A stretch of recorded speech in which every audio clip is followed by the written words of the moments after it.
Fairy tales are not meant to happen in real life, and yet, for millions around the world, the enduring romance of Prince William and Princess Catherine has always felt too magical, too intimate, too meant to be four words. But what truly lies behind those perfect balcony waves and practiced royal smiles? The truth, as always, is richer, stranger, and far more human than any headline dares to admit. It began, not with a royal ball or a public spectacle, but with a blush and a shy glance across the stone-arched corridors of St. Andrew's University. The future King of England, tall, golden-haired, carrying centuries of expectation, was just another student, lost in a sea of youthful uncertainty. The girl who caught his eye. Not a princess, not even a socialite, but Catherine Middleton, a middle-class girl from Berkshire whose quiet grace and intelligence drew friends as effortlessly as gravity. Both would later joke, in the only engagement interview they ever gave, that William had no memory of their first meeting. "I'll have to rack my brains," he laughed, teasing Catherine as millions watched from home. But for Catherine, that moment was burned into her soul. "I actually went bright red," she confessed, "and scuttled off feeling very shy about meeting you." It was a confession that made even the most hardened tabloid hack smile. The world's future queen, tongue-tied, cheeks burning, just like any other girl meeting her college crush. It took time for their friendship to blossom. They bonded over early morning lectures, shared meals in the campus cafeteria, long walks by the North Sea. They became confidants, challenging and encouraging each other in ways neither had expected. By the end of their first year, the gossip had already begun. Was it love, or just friendship? No one knew. Least of all the two people at the center of it all. What followed was a relationship tested not only by the pressure of youth but by the suffocating lens of the world's media. 4 years, William and Catherine managed to keep their romance under wraps, appearing together at parties and university events, but never confirming what everyone hoped, that the prince had finally found someone who made him feel normal, real, alive. There were bumps along the way, sharp, painful ones. The first breakup came as a shock to the British public. William, restless and chafing under the weight of royal protocol, reportedly struggled with commitment. Friends whispered of long nights, heated arguments, and mutual tears.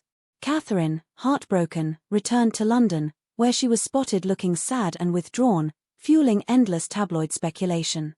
But she did not fade away.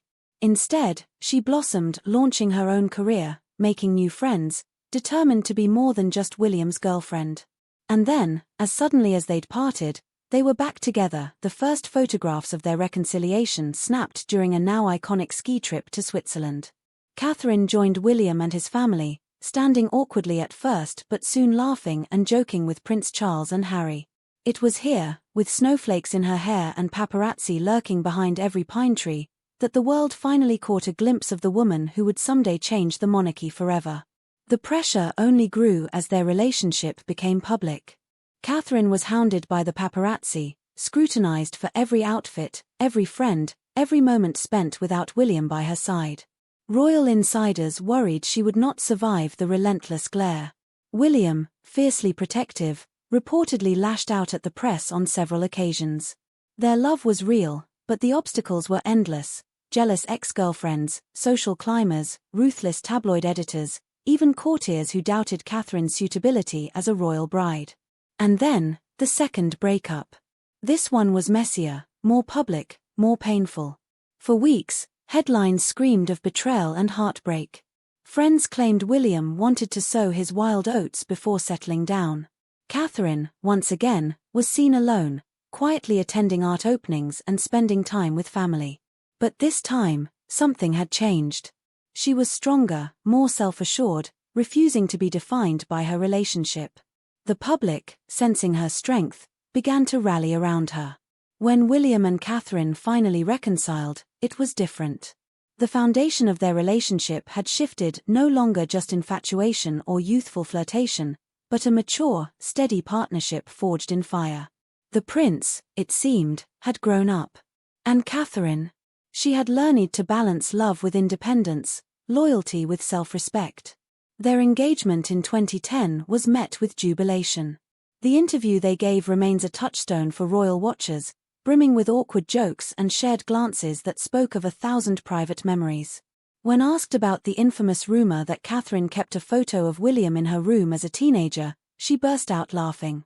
"There wasn't just one, there was like 10, William teased. Catherine, blushing again, shot back, "He wishes.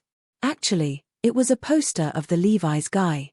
Their chemistry was unmistakable, playful, genuine, utterly real. The wedding was the stuff of legend, a sea of hats, a million tears, a nation united. Yet even as they rode through London in a carriage, waving to adoring crowds, the newlyweds knew that the real test was just beginning. The monarchy, battered by scandal and loss, needed hope, and William and Catherine, whether they wanted it or not, had become its beating heart. Years passed, and the couple built a life together. 3 children, George, Charlotte, and Louis, brought laughter and chaos to Kensington Palace. Catherine, once mocked as weighty Katie, transformed into the most beloved royal since Diana. She launched charitable initiatives, championed mental health awareness, and redefined what it meant to be a royal wife and mother in the 21st century.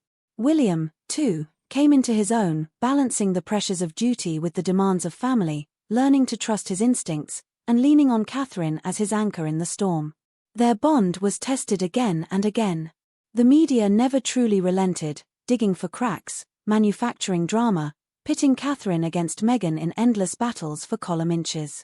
Through it all, the couple remained united, their affection for each other becoming more public, more relaxed, more genuine with every year. But life in the palace is never as simple as it appears. Behind closed doors, William and Catherine faced battles that no camera could capture. Health scares, the burden of raising children under constant surveillance, the pressure to remain perfect while the world watched for every misstep. Last year, the world learned that Catherine had been diagnosed with cancer. The news shocked the nation.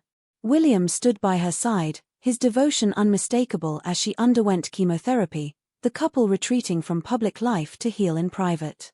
The image of William supporting Catherine through her darkest hours became a symbol for millions. Social media lit up with messages of hope and solidarity.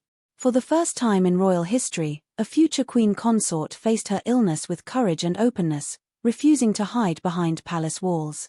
When Catherine re-emerged, thinner but smiling, to join William at official events, the cheers were deafening.